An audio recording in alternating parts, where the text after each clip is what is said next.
Well, what's up, fam? This is your girl Amanda, and I'm coming back to y'all with Amanda Vlogs. So let's talk R. Kelly. Y'all, he is trending on the internet, and it is not in a good way. And y'all, when I said I had to clutch my pearls, y'all, I had to hold tight onto my lace front because this tea right here is scalding hot, okay? So here's the news with R. Kelly. They're saying that R. Kelly is holding women against their will in a cult. And truth be told, y'all, this is more like sex trafficking. But as I digress, y'all, I read at least 3 articles already. And the one that gave the most information was Buzzfeed News.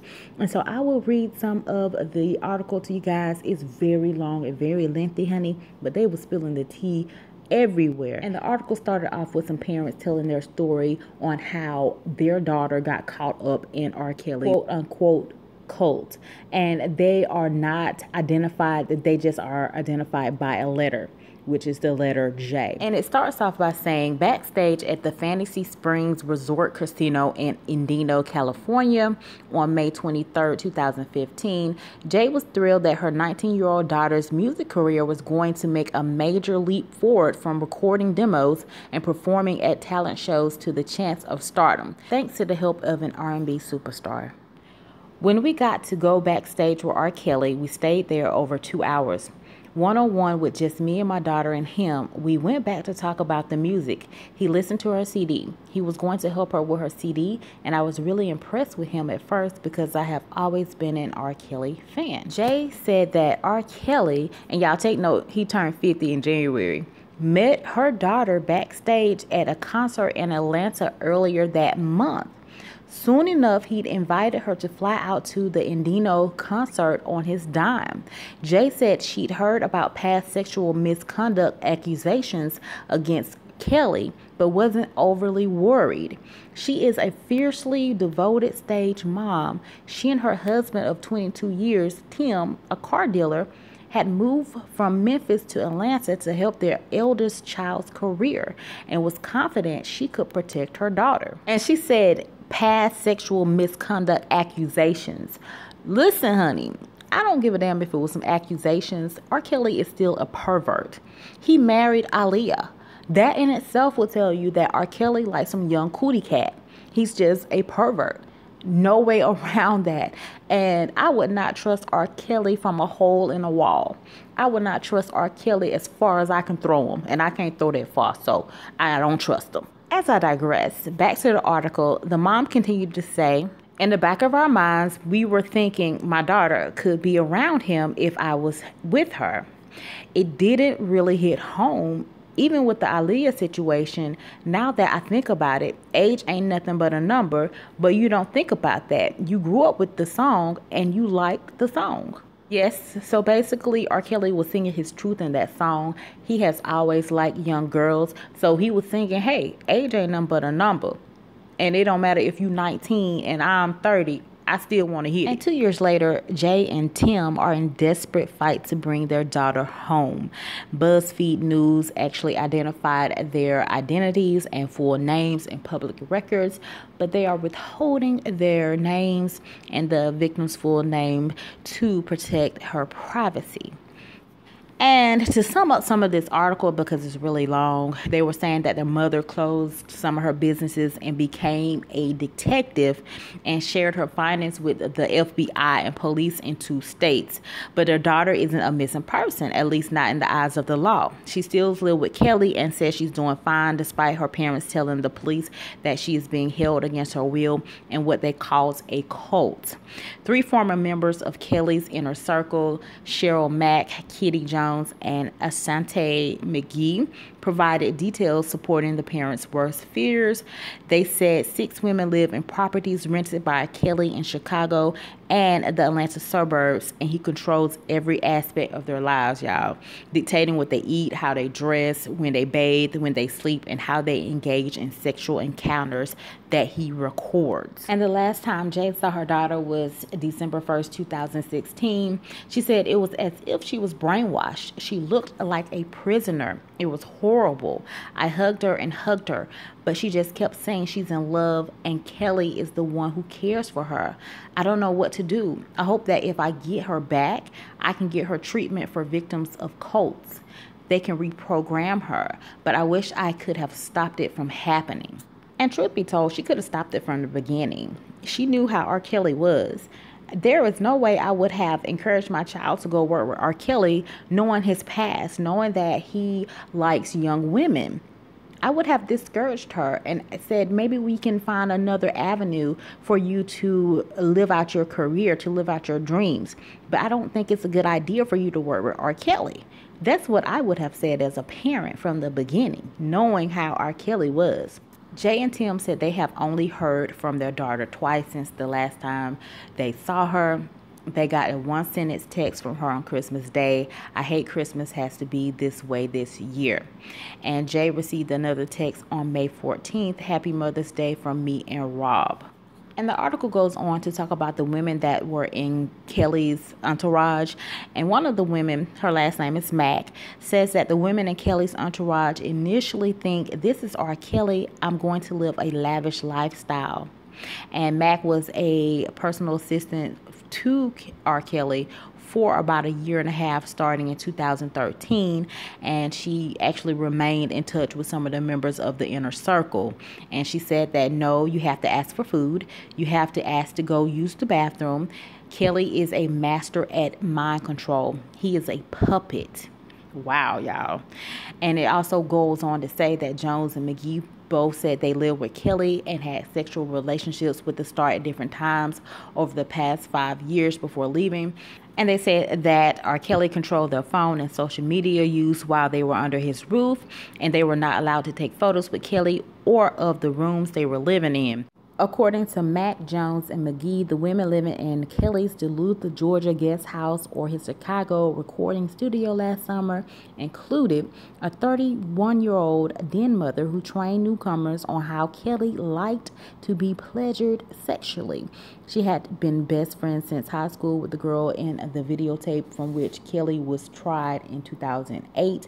She recently parted ways with Kelly, a 25-year-old woman who also have been part of Kelly's scene for 7 years. A recent arrival, a 19-year-old model who has been photographed in public with Kelly and named on music gossip websites, a rarity among the women in his circle. I remember when this story came out because I actually made a video about this. And yes, her name was Hallie Calhoun, I believe. And I did make a video about that whole situation because it was a hot mess. An Atlanta songwriter who began her relationship with Kelly around 2009 when she was 19. She is now 26.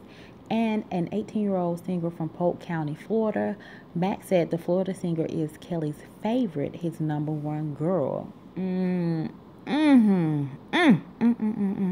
The women who live with Kelly, who he calls his babies, are required to call him daddy and ask for permission to leave either the Chicago recording studio or the guest house in Atlanta. And they said that there's a black SUV with a driver behind the wheel who is always parked at both locations. And they said that R. Kelly confiscates the people's cell phones and they cannot contact their family and friends. He gives them new phones that they are allowed to use to contact him or others with his permission. And they said that Kelly films his sexual activities and shows the videos to men in his circle. And the women who live with him, they have to wear jogging suits and they can't show their figure whatsoever.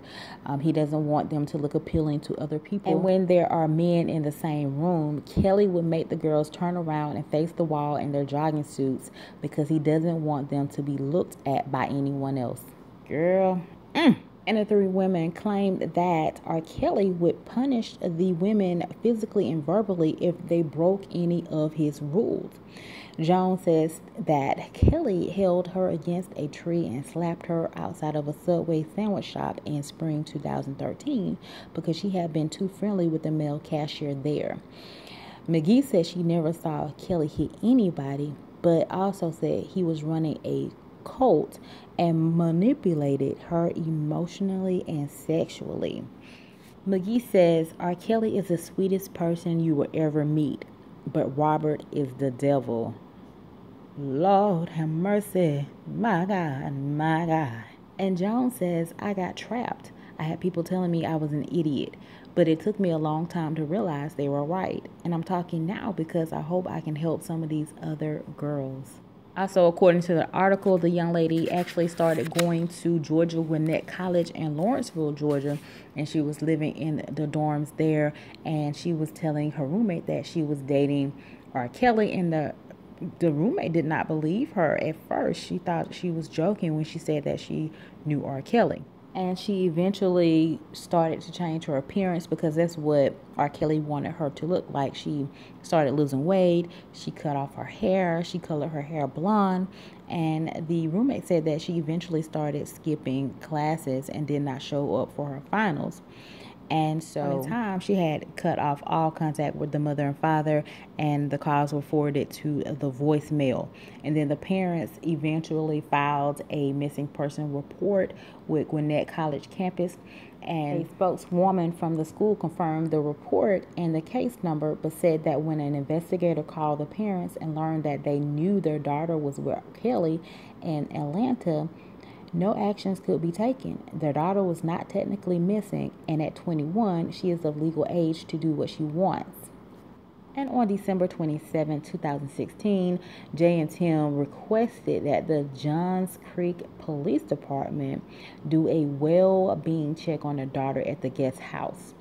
The police report obtained says that Jay believes her daughter is part of the R. Kelly cult and that he is abusive and is controlling her daughter. When the police arrived, the report noted the door was open, house clear, no one there. And so no further action was taken. About a month later, the Cook County Sheriff's Police performed a well-being check in Chicago. And they said that the girl told officers she was fine and did not want to be bothered with her parents because her father was threatening people, and her father denied that. She told officers she instead keeps in touch with her grandmother. Grandmother had in fact spoken with this young lady about 2 or 3 times since December. Most recently on July 11th, she said that her granddaughter emphasized that she's an adult in a consensual relationship with Kelly and was mad at her parents for intervening. In text messages received, the granddaughter said she thought her parents were trying to ruin Kelly's career. And the grandmother says, I'm gravely concerned about her. And says, I would tell R. Kelly to send my granddaughter home. He knows it's not right, and he would not want anybody doing this to his daughter. And the grandmother feels like she is being held against her will. Jay and Tim said they even reached out to the FBI about their daughter and spent hours being interviewed by an agent. And Tim says, it's not about my daughter per se, it's about all the girls. It's about my daughter, and I understand that. But the abuse that my daughter is actually enduring, nobody should go through. In the report, it also says that 2 other parents are fighting to get their daughter back. The parents of an aspiring professional singer from Florida said their daughter met Kelly when she was about 17 years old and moved into one of his rental properties once she was over the age of legal consent. And Teresa said she initially let her daughter spend time with Kelly because it was supposed to be a music relationship. She now regrets that decision. My thing was I trusted. I have never been in the music industry before, ever. He was a lyrical genius. He is R. Kelly. And the fact that he went to court and he was never found guilty, he was acquitted, and we were led to believe there were no truth in it. Now I got all of these people asking about why my daughter is there, telling me all of that charges against R. Kelly was true. Well, how come you didn't tell me about that before? Well, hell, you should have known that for yourself. Duh. Teresa was telling her encounter with R. Kelly. So they took their daughter to the R. Kelly show, and her daughter apparently was pulled up on stage. And afterwards, a member of Kelly's entourage gave the girl his phone number. So Teresa said that we called, but he wasn't answering, so we left it alone. Then I guess he must have got back later on or texted her later on. And then one day we were looking for her because she should have been coming home from school. Then finally we got a text message saying that she was okay, that she had met up with R. Kelly in his hotel. And I'm like, you met up with R. Kelly at his hotel? And then Teresa and her husband rushed to the hotel and called the police, who advised them to deal with hotel security. and it was said that their daughter finally came down to see them. They said, but Kelly refused to talk to them. After the incident at the hotel, the Florida team was only supposed to be talking to him when one of us was around, Teresa said. Say what? Y'all, I'm this whole situation is making my head hurt completely. I can't believe these parents are allowing their daughters to actually talk to R. Kelly. I don't care if it is on a professional level. Knowing his background, I would never. And she said we needed to make sure it was about music because he was going to mentor her. And then from there, he wanted to travel with him so she could see how the music game really was. We thought it could be an opportunity and that she was going to be with a guardian, a female guardian that would help keep an eye on her. And eventually, the little girl started living with R. Kelly, and Angelo, which is the girl's father, said that he initially received short text messages from his daughter every few weeks saying she was fine and that the parents should not worry or try to contact her. Those have stopped. They haven't heard from her. McGee says that the Florida woman is head over heels for Kelly. And she said that Kelly is obsessed with the Florida woman, noting that he would go into the kitchen and cook for her. And McGee says that she had a 17-year-old daughter herself, and that when she saw the Florida single with him, it took her back. This could be my daughter. I just knew it was not right, and I just couldn't understand what a 50-year-old man was doing, having sex with someone the same age as my daughter. And that's when she realized it was more of a mind control thing. Honey, y'all, let me tell y'all something. R. Kelly is a hot ass mess. A hot ass mess, okay? And so his lawyer, Linda Minch, I believe that's how you pronounce her name, she was actually contacted, and she responded via the accusations outlined in this story right here from Buzzfeed News. And she said that we can only wonder why folks would persist in defaming a great artist who loves his fans, works 24/7, and takes care of all the people in his life. He works hard to become the best person and artist he can be. It is interesting that stories and tales debunked many years ago turn up when his goal is to stop the violence, put down the guns, and embrace peace and love. I suppose that this is the price of fame. Like all of us, Mr. Kelly deserves a personal life. Please respect that. Lord have mercy, Lord have mercy, y'all. And y'all, I actually summarized this article up. I will put the link to the whole article down in the description box. I hope I fully described and told you exactly what happened in this article. But if you didn't get a full understanding, please go back and to read this article because this video is already long as hell. But my thoughts about this is it's kind of strange that these parents will put their trust in a man who is known to be a pervert, who is known to love some young cootie cat. There is no way that I would let my young daughter go around R. Kelly whatsoever, because I would not trust him. I would not trust his intentions. I would not trust anything about R. Kelly, period. I think that someone who would actually believe that he would have some real intentions, it's just kind of strange to me. I understand that they wanted their children to have a career, but to me, in my opinion, the parents were looking at money. They were not looking at the safety of their child. They were looking more for getting money to make a way for their child so they could get money as well. And that's all that I can think of. And I may be wrong, but when you know someone is a certain way, why would you let your children go around them even if they were acquitted? People get acquitted all the time, even though they have done something wrong. Hell, R. Kelly got acquitted because he had good-ass lawyers, and he had money to pay these lawyers to get his ass off. Everyone believed that R. Kelly was with these young women. He married Aaliyah, and she was young, so come on, y'all. Y'all can't be that stupid. Y'all cannot be that naive. Come on, y'all. Come on. Y'all let me know your thoughts. Y'all know what y'all got to do. Y'all comment down below and let me know your thoughts about this whole situation. And if you are new to my channel, make sure you hit that red button and subscribe to my channel so you can see more videos like these. And y'all make sure y'all stay tuned for the next video. Alrighty, bye.